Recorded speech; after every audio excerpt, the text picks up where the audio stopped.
RWTH, and he'll talk about quantum algorithm design for many-body simulation. Good, yeah, thanks a lot. Is that on? I guess it is, yeah. Yeah, thanks a lot, Robert, for organizing this workshop. Very happy to be here. So yeah, I have this very generic title, but we'll get to some interesting science, don't worry. Good, yeah, I'll start with one slide of self-advertisement, since we're in Germany, and these days I'm in Aachen, where we have this nice Institute for Quantum Information, and we work on these different topics here. It's kind of an interdisciplinary adventure, let's say. And yeah, so for, I think that the grant that pays for this workshop, it had this like targeting the near term in the title. So obviously I couldn't talk about the first topic here, so I'll talk a little bit about quantum algorithms. Of course, these mathematical tools might be very useful for, let's say, the rigorous analysis of algorithms, but we'll focus on point B. Good, so very generally, the way I look at quantum algorithm development is, I guess it's a very standard way, but nevertheless, let me remind you with this kind of general introduction. So, of course, the question is, if we add quantum to classical, does this help in any way, right? And by adding quantum, this could be the CPU, or it could be the memory structure. The question is just, in the end, do we gain any computational advantage by adding quantum? And then, of course, we have to be a bit careful because on the one hand, we should count all the quantum resources we use, like in an honest fashion. And then, on the other hand, we should also use as much as possible classical technologies in the first place, right? We should only use quantum when it's really needed. And then, of course, I think this, I wasn't here yesterday, but I think this relates very much to David's talk from, not the David today, but the David from yesterday. We want kind of large quantum speedups, right? So maybe super quadratic, because then usually something interesting happens, and it's not just kind of a generic setting. And then we also don't want these kind of galactic algorithms that are like asymptotically good, but useless otherwise.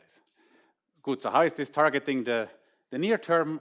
Well, not necessarily, because I like to work in this kind of fault-tolerant setting, of course, but there's this idea of early fault-tolerant, which might be not very near-term, but it's called early fault-tolerant. So this is kind of the setting I want to work in. So we have this kind of perfect quantum resources, but we're very aware of how much we have.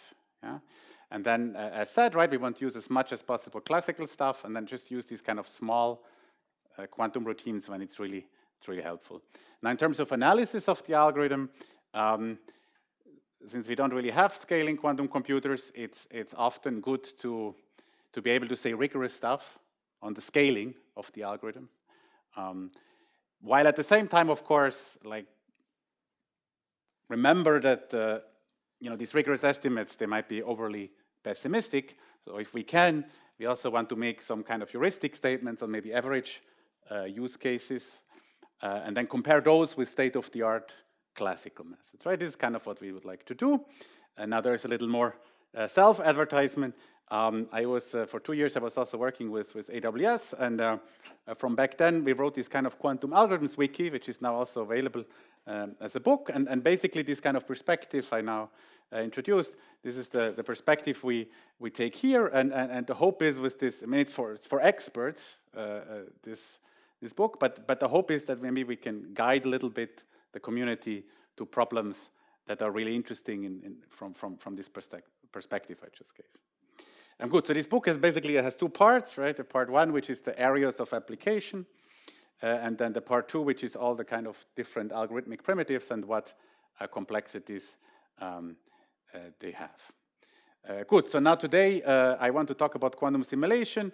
I think, yeah, it's still kind of the most promising area for well-scaling quantum algorithms. But of course, this is not like kind of a self-fulfilling prophecy, right? We cannot just shout quantum simulation, then we're good, but we really have to kind of back it up with mathematical results if you want. And maybe somewhat surprisingly, this is often, in my opinion, not the case. Anyway, long story short, right? So applications could be, for example, in condensed matter physics or quantum chemistry. And then the routines behind these things are often phase estimation, Hamiltonian simulation, and then also Gibbs sampling, which will take a prominent role today. Good, so for me in quantum simulation, there are roughly two different regimes, right? One is kind of the zero temperature physics or very low temperature physics, where we talk about ground states, and then many or most algorithms are based on phase estimation. And of course, it's not a new topic, but if we look at it from this kind of early fault tolerant perspective, where we want to be like very aware how many quantum resources we use, how much we can bring it down.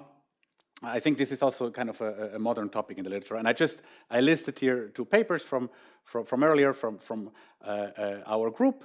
But the idea here is really just, you want to bring down the resources. Now, there's one problem with this, right? As sure most of you know, with these phase estimation methods, there's this kind of state preparation bottleneck at the very beginning, which to me, it's not super clear how to resolve, right? If we don't have a good ansatz state in the first place, we might have like this exponential complexity blow up in the worst case. Good, so this is this ground state physics, which is kind of this first direction on quantum simulation, but the one I want to talk about is if we have non-zero temperature. And I think there has been some quite exciting development in the literature recently in this direction. And what I want to argue today is also that there's no like clear bottleneck here. There's no state preparation bottleneck or something like that. But I really believe that we have this kind of like end-to-end polynomial complexity quantum algorithms that might outperform classical methods. So I think it's a very promising direction to study further. Good, so what I will be talking about today is mostly based on the first paper here, which talks about the Fermi-Hubbard model as an explicit example. But it's actually today that, of course, for the QIP deadline, that we put up a follow-up work, which I will also mention throughout the talk. But yeah, you can check it out if you're interested. Good, so this has been my introduction. Now let's talk a bit about quantum Gibbs samplers. So basically what I want to do here is kind of to first raise the question, like what's the problem we want to solve? Then I want to describe a little bit the recent advantages, let's say from the theoretical computer science literature, and then I want to tell you what we actually did. Yeah? Good. So what is this Gibbs state preparation question? So here the input is really a Hamiltonian. Okay, maybe we assume that it's already mapped to a qubit Hamiltonian. So you have as an input this n qubit Hamiltonian, and you have some temperature. Yeah? And then you want to create on your quantum computer the corresponding Gibbs state of that Hamiltonian at that temperature. And we can make this a bit more precise. So first of all, we might be fine with only doing this epsilon well, right? So an epsilon approximation in, let's say, trace distance. And second of all, usually we like to work in the quantum circuit model where everything's kind of pure state. So we might actually ask for getting the purification of the Gibbs state. Yeah, so we want to create the state up to R epsilon, only given the input, the Hamiltonian, and the approximation error. And then you might say, okay, but if you have the Gibbs state, you still have to like read out information from that, right? Because it's not like end-to-end in some sense, it's just sitting there. So then you might extend the question and say, okay, we actually want to compute the partition function, the value of the partition function for different temperatures. Or you might even go further, you would say, okay, you want to estimate the free energy, right? And from that you can compute your phase diagrams or whatever, right? So what I mean here is that this is really kind of an end-to-end question. You're given this Hamiltonian, in the end you want the phase diagram, right? And this is kind of what this Gibbs sampling can potentially deliver. Good, so why should quantum be good here? Well, okay, in general this is classically difficult, but not only that, at least if let's say we look at fermions already, right? These heuristics we like to use classically, it can also be challenging for them to actually solve this problem. Good. Now I said we would mostly be talking about this Fermi-Hubbard model, so let me quickly tell you what it is. This is just kind of a representative example, and I think it's a nice example for the reasons I will also discuss. Yeah, so this is the Hamiltonian of the Fermi-Hubbard model. These are just this kind of fermionic annihilation and creation operators, and this is on some lattice. Yeah, can be in any dimension, and you have these kind of hopping terms, and then you have this interaction term here in the second part. Okay, why is it nice? Well, okay, it's not exactly describing maybe the physics of any system, but nevertheless, it has a very rich behavior and structure, right?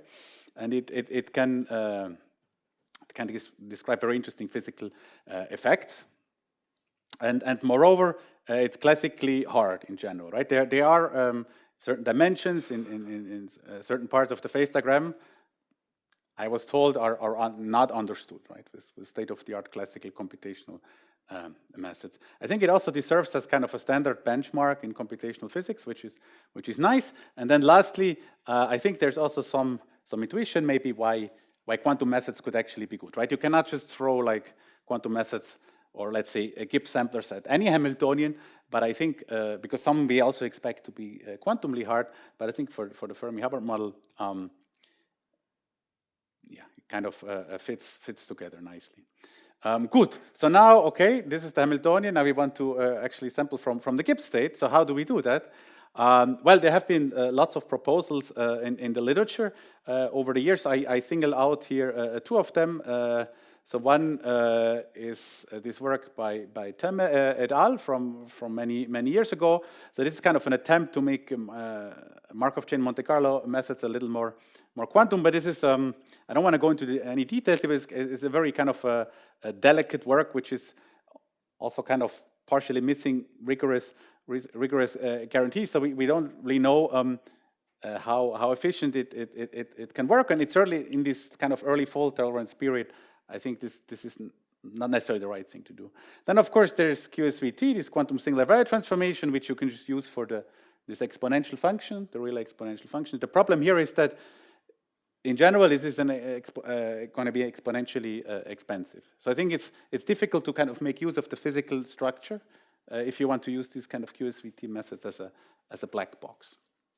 Good, but then why am I interested in this problem? So recently there has been this progress on kind of simulated thermalization, where the idea is that you kind of want to, in an algorithmically efficient way, simulate, let's say, like a Davis generator or something like that models natural thermalization as happening in nature, let's say. And the kind of breakthrough insight here, which I mostly want to mention Anthony here in this context, is that it's actually possible to do Lindbladian thermalization in an algorithmically efficient way, while at the same time maintaining this kind of exact quantum detail balance. So this just means that kind of the only fixed point where this Lindbladian is converging to is actually the Gibbs state. And then based on this insight, there has been now kind of a whole framework that people developed. How to implement these Lindbladians for different settings and different Hamiltonians.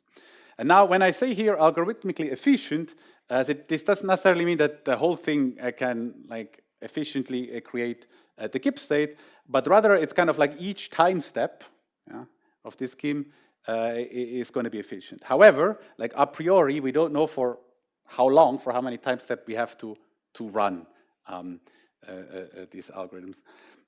So in particular, depending on kind of what Hamiltonian you put in and what exactly a Lindbladian, you can look at a mixing time. And the mixing time is basically how long it takes to get to the Gibbs state. And then as long as you stay with polynomial resources, so as long as you only have to wait polynomial time, then this is considered to be efficient. In general, this will be slow. It will take an exponential amount of time. But what is really nice here is that you can kind of analyze now this mixing time based on the Hamiltonian you put in. So it's in this setting, it's much easier to make use of the physical structure that you have at hand. So problem specifically, you can now analyze the mixing time. And sometimes this is called rapid or ultra rapid because for certain systems one can actually prove that they already thermalize in polylogarithmic complexity. Good. So let me just very briefly talk about how this framework works, let's say. So if you want, like from the physical intuition, you can think here of kind of a Davis generator or alike, but the idea here is that you can really kind of algorithmically design these Lindbladian dynamics here. So here you have like this coherent term, which is determined by this chi expression. Then you have here the dissipative terms, which of course now we have to say what they are, right? So there are different ingredients, but basically, if you want to define the Lindbladian that you want to run, you need to tell me like, okay, what are the jump operators? Yeah, this A, and then also what filter functions do you want to use? Okay, so from these jump operators and filter functions, you can get these Lindbladian operators by basically time evolving the jump operators and then kind of averaging with these filter functions. And this gives you these Lindbladian operators over here. Okay, and once you kind of specified your jump operators and your filter functions, then what these frameworks show is that you can design this coherent term chi in a way that you actually get these exact quantum detail panels, and in a way that you can maintain algorithmic efficiency. Okay, so this is the framework. So now, if you want to analyze mixing time of these things, right, you have to choose jump operators, filter functions, and of course the Hamiltonian system you want to analyze in the first place. So now the ingredients of this framework are actually not too difficult. All you need is kind of a Hamiltonian simulation, a subroutine, and you also need to be able to prepare states where the amplitudes are distributed according to certain functions. And yeah, if you want to prove like analytical bounds, one can actually use this previous work of ours for this coherent function preparation. Good, so this is kind of the framework. So now the task for us is to analyze the mixing times for specific Hamiltonians. Right? Good, so what is the mixing time? So the mixing time is just kind of what you would imagine it to be, right? So you want to find the minimal time such that whatever state you start with, you're epsilon close to the Gibbs state, right? It's kind of the most demanding thing you could ask for. Good, so how do we analyze these mixing times? So there are different methods in the literature, but if we really look at non-commuting Hamiltonians, things are sometimes technically quite challenging, but at least in our first work, the route we take is that it's possible to actually upper bound. This is a well-known relaxation, but you can upper bound this mixing time with some Hölder inequalities with a term that just scales linearly, n is the system size, times now the spectral gap of your Lindbladian. Okay. So now, if we want to bound the mixing time, we can just lower bound the spectral gap of our Lindbladian. So that's the first step, first relaxation. Second one is, okay, so if you now want to look at this spectral gap, this Lindbladian is a non-Hermitian operator, so there's this trick that you can go to basically a purification and purify everything, and you can define a parent, so-called parent Hamiltonian in this very fashion where we do this kind of sandwiching with the Gibbs state. Okay, but you don't have to understand the details of this. The point here is just if you want to find an upper bound on the mixing time, you can now just look at the spectral gap of this parent Hamiltonian. And this parent Hamiltonian actually has a lot of nice properties. For example, it's a frustration-free Hamiltonian.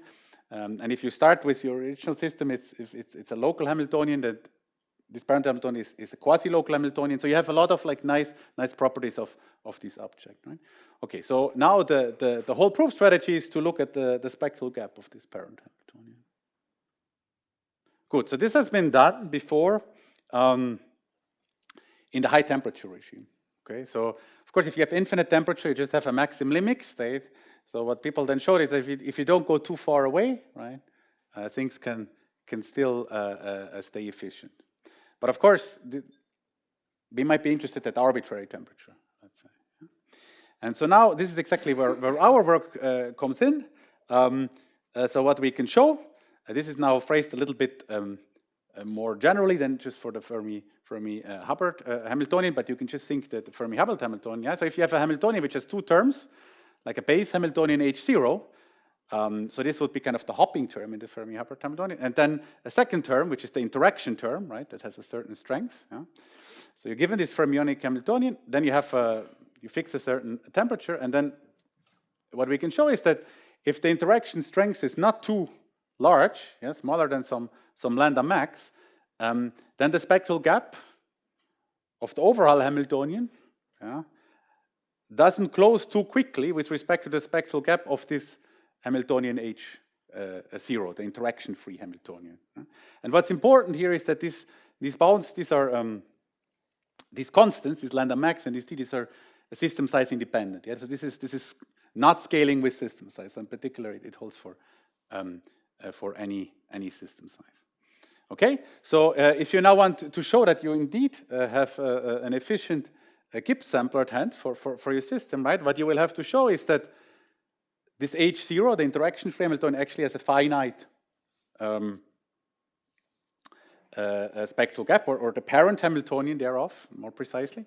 And then if the interaction strength is not too large, if you don't go too far away, yeah, then indeed you can prepare the Gibbs state in this kind of cubic complexity here in system size.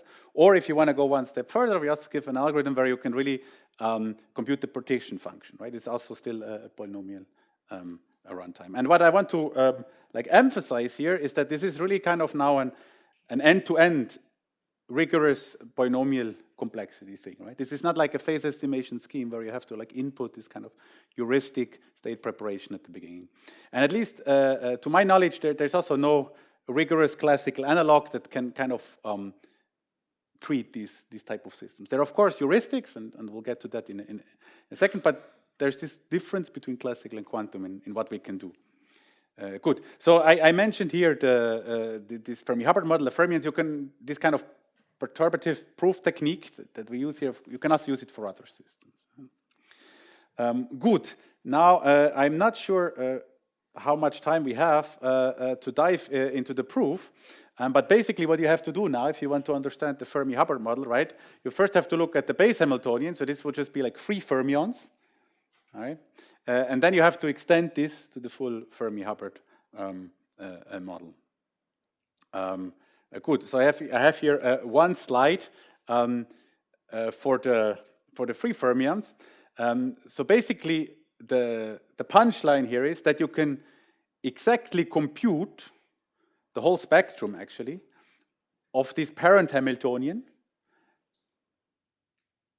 Yeah, that corresponds to the free fermions.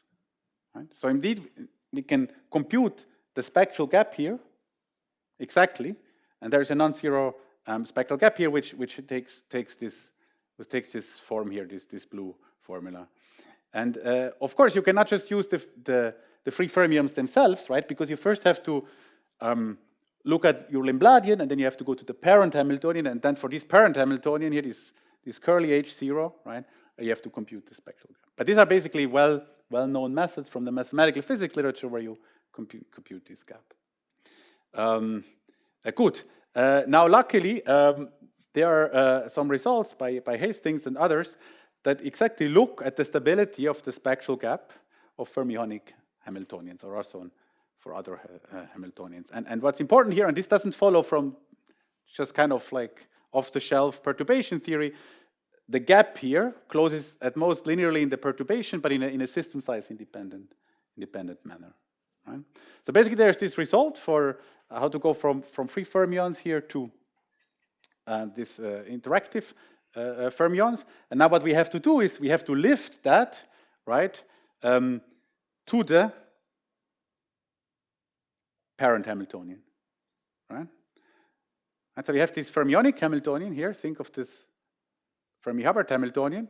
And now what we have to show is that also for the parent Hamiltonian, right, of the Limbladian, we can still apply results like this to show that, well, we already know H0 has a spectral gap, but that it doesn't close too fast. Okay, and so I think I don't have time here, but so what you need here is on the one hand, you need this kind of Robinson bounds, to show that the perturbation on the parent Hamiltonian level is still at least quasi-local.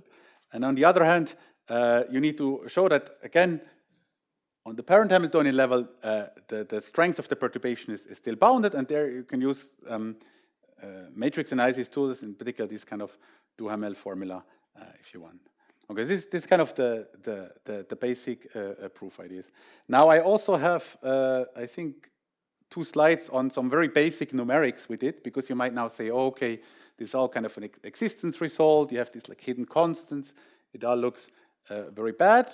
That is true, of course, if you just go with these rigorous estimates. But now what we did is for like a very small system sizes, we were kind of like testing this a bit numerically. And I think what we plotted here is for, I think this is the 1D and also a 2D case for very few qubits here, right? It's kind of how fast the gap closes.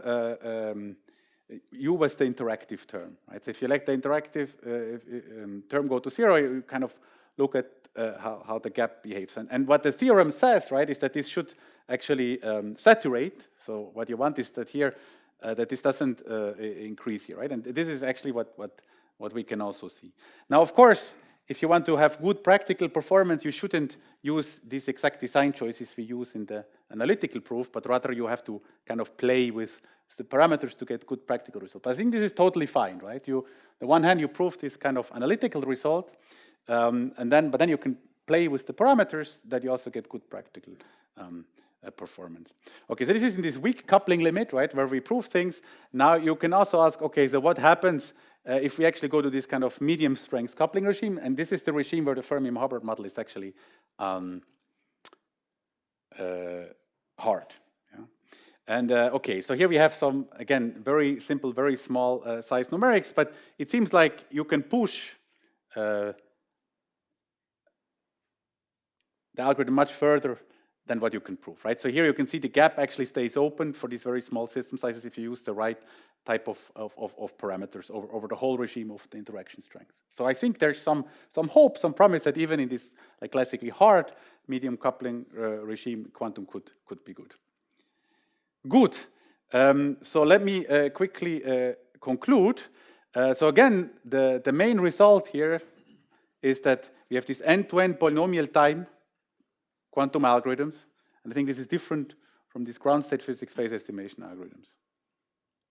Good. You can do a lot of other things also. You can improve on the mixing times. This is what we do in our new paper. You can look at different perturbative limits, both for fermions and for other systems, where you can prove these polynomial runtimes, basically. Good. So in terms of outlook, I think what would be really important is to do more numerics, because we know now, okay, we can prove certain things, but if we want to know how well does this in practice, we have to do numerics. Of course, this is hard, because otherwise we wouldn't have to build a quantum computer in the first place, but I think there's a lot of stuff that could still be done here. Good, I think I'll conclude here. Thank you. Thanks, Mario. Time for questions. Yes. So I actually have two questions. So my first question is, you actually prepared the purification of the mixed state, which is technically stronger than the mixed state, because in order to get the mixed state, you have to throw away one register. Do you know of anything you can do with the purification that you cannot do with only the mixed state? I don't know from the top of my head, but I know that there are results on this. I can try to find reference, but I don't know, maybe someone else remembers. Yeah, I don't remember, but we cite one paper on this, that there's a difference for certain tasks. I'm not sure if there's a provable difference, but in terms of like what people can, but I'll find the reference for you. Yeah, sorry about that. Also, my second question is that your notion of mixing time is a worst case notion, because it's worst case over the choice of the input state. So do you think it's actually possible to kind of like restrict the choice of input states to like product states or something that's like very accessible in practice, and thereby decrease the mixing time? That would be great, right? I'm not sure how easy it is to prove things then for that setting.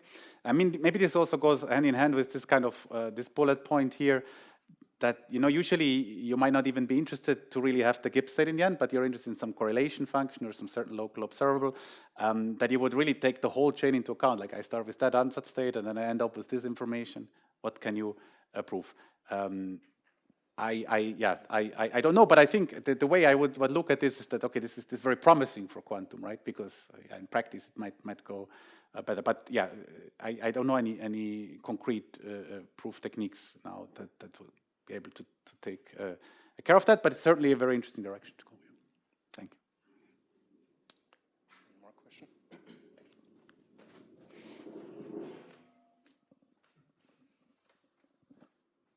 So I'm curious about the temperature dependence, like e to the minus beta squared factors popped up a few times, I think. Yeah, the temperature dependence is bad in the analytical result. I think if I go here, yeah. So basically the gap of the free fermionic Hamiltonian, the parent Hamiltonian. If we do these design choices, I think we use like Majorana jump operators and Gaussian filter functions, then we get this super exponentially bad dependence. However, if we use these kind of different design parameters, at least in practice, the temperature dependence seems to improve a lot. But that's also an interesting question, like can you analytically prove a better temperature dependence? So does the maximum interaction strength that you can handle depend on the temperature as well? Well, it depends in the sense that if the gap is small here, right, to start with, then of course, yeah. Okay. Yeah. Thank you. But there's certainly a lot of room here to improve on the analytics. Yeah. More questions? Yeah. I will have an annoying question. So, Sure. so why do you think that this would fit into the so-called near-term fault-tolerant quantum computation, like it like D-gate counts and stuff like that? How does it go? Yeah. I mean, I think Robert had this very nice phrasing of like targeting the near term, right? So that doesn't necessarily. But okay, so apart from that, I think there are a lot of quite a few groups that are try to look at more kind of near-term versions of these things. So they look at very like simplified Limbladians for which not much can be proven, but that are easier to implement. Yes, I mean, I think the only thing that is more near term about this is like compared to these other methods, previous methods that people used for Gibbs sampling, these first two. So it's in that spirit. But I think, yeah, this is also not worked out, right? The exact gate cost. But people are working on it, I think. Yeah. One last question. Well, if not, I think this is also a good opportunity to thank not only Mario, but also Robert for bringing us together, or the European taxpayer, whoever you would like to forward the gratitude to. I think it was a lot of fun. It's a transitive thanks to Robert for organizing this, for bringing us all together. Of course, to Mario.